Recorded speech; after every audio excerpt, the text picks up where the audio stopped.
Nah, tapi ketika saya melihat starting 11, Pratama Arhan ditempatkan di sayap. Dan yang menarik adalah sayap kanan gitu. Yang pernah saya bilang bahwa pemain sepak bola modern kekinian ini harus bisa bermain di lebih dari satu posisi. Biasanya kalau back kiri, dia harus bisa jadi posisi sayap kiri atau winger kiri gitu. Begitupun sebaliknya.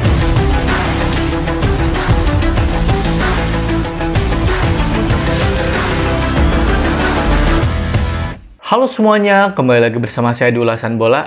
Di channel ini saya akan mengulas apapun tentang sepak bola. Kali ini saya akan mengulas tentang debut pertama kalinya Pratama Arhan bersama klub Tokyo Verdy Liga 2 Jepang. Tapi sebelum teman-teman menyaksikan video ini, alangkah baiknya untuk like, comment, and subscribe dulu channel ini ya, agar teman-teman tidak ketinggalan setiap video terbaru dari channel ini.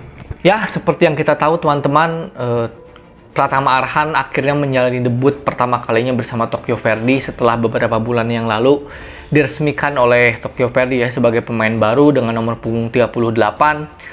Tentu saja publik atau masyarakat Indonesia, pendukung supporter timnas Indonesia khususnya menantikan debut ini gitu ya. Nah, tapi ketika saya melihat starting 11, Pratama Arhan ditempatkan di sayap. Dan yang menarik adalah sayap kanan gitu kan. Ini cukup unik lah menurut saya. Pratama Arhan ditempatkan bukan di posisi aslinya gitu loh. Sebetulnya Pratama Arhan di Piala Menpora tahun lalu pun pernah dipasang di sayap kiri dan bermain tidak buruk ya. Meskipun bukan posisi aslinya, tapi tidak bermain buruk, bermain cukup bagus, bahkan waktu itu menciptakan gol spektakuler. Nah, tapi saya juga tidak akan terlalu dalam membahas tentang pertandingannya karena saya pun tidak begitu mengikuti perkembangan sepak bola Liga 2 Jepang terutama. Tapi dengan adanya Arhan ini tentunya sebagai pendukung tim nasional, baik saya maupun teman-teman pasti menantikan bagaimana kiprah Arhan di Liga 2 Jepang. Nah, saya mencermatinya seperti ini teman-teman. Tentu saja Pratama Arhan harus beradaptasi dengan iklim sepak bola Jepang. Bagaimana permainan sepak bola Jepang itu berbeda jauh dengan Indonesia. Mungkin Indonesia sekarang sudah ke arah yang lebih baik lah, tapi kan Jepang itu sudah lebih maju. Bagaimana mereka memainkan sepak bola modern, membangun serangan dari belakang, bermain 1-2 sentuhan, pressingnya juga bagus gitu. Terlihat beberapa kali saya melihat Arhan kesulitan ya karena di press begitu ketat, dia tidak cukup banyak ruang untuk bergerak gitulah. Nah, jadi artinya dari situ saja Arhan harus sudah beradaptasi gitu loh. Dan kita tidak boleh berekspektasi tinggi loh, apalagi ini di laga awal, laga pertama, mutunya juga Liga Jepang, bukan Liga Indonesia, jadi kita harus memberikan waktu kepada Arhan setidaknya sampai kontraknya berakhir lah. Bagaimana nanti sampai kontraknya berakhir, Arhan mengalami perkembangan atau tidak ya. Nah, mengenai posisinya yang ramai diperbincangkan, posisi Arhan sendiri sebetulnya kan kita sudah punya contoh ya. Ketika Asnawi Mangku Alam bermain untuk Ulsan Greeners di Liga 2 Korea, dia juga sering ditempatkan di posisi sayap gitu. Sama halnya dengan Pratama Arhan ketika debut bersama Tokyo Verdy. Nah, kenapa demikian? Karena kalau kita melihat karakteristik dari Pratama Arhan juga Asnawi, sebetulnya mereka lebih kuat di sisi menyerang kalau menurut saya. Mungkin Asnawi lebih bagus lah, meskipun kalau menurut saya Arhan di sisi pertahanan agak kurang, tapi di sisi menyerang sangat bagus gitu loh.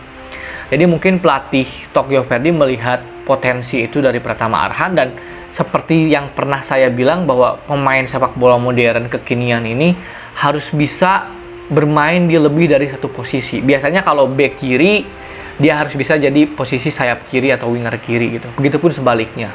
Posisi gelandang bertahan biasanya bisa bermain di back tengah, misalkan seperti Rahmat Irianto, dia bisa bermain di gelandang bertahan dan bisa bermain di back tengah.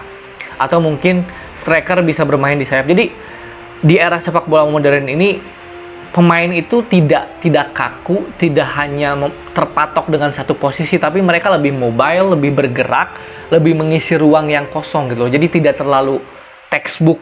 Misalkan di formasi 4-3-3, dia di sayap, dia harus terus bermain di sayap, tidak juga. Jadi sepak bola modern ini lebih mobile, posisi pemain juga lebih bebas bergerak gitu. Jadi sebetulnya ini merupakan tantangan bagi Pratama Arhan. Meskipun kita tahu posisi aslinya adalah back kiri. Nah, apakah Arhan bisa menjawab tantangan ini ya kita lihat saja nanti. Seperti Asnawi juga yang akhirnya juga reguler bermain di sayap gitu loh. Ini juga sekaligus menjadi menjadi challenge bagi Arhan untuk meningkatkan kualitasnya guna untuk berkontribusi lebih untuk timnas Indonesia gitu loh. Jadi tugas kita sebagai pendukung, apapun yang terjadi dengan Arhan, dia bermain atau tidak, dia bermain di posisi apa saja, kita harus support saja gitu loh. Kita support di sini dengan dukungan moral ya, dengan dukungan semangat, mendoakan dan mensupport. Meskipun misalkan Arhan belum bermain terlalu baik di laga debutnya, ya tidak apa-apa, itu merupakan laga pertama, masih adaptasi dan lain-lain. Yang harus kita jaga adalah jangan sampai kita mencaci atau menyerbu Instagram Arhan dengan komentar-komentar negatif ya. Mungkin sekian dulu teman-teman ulasan bola kali ini, dan salam olahraga.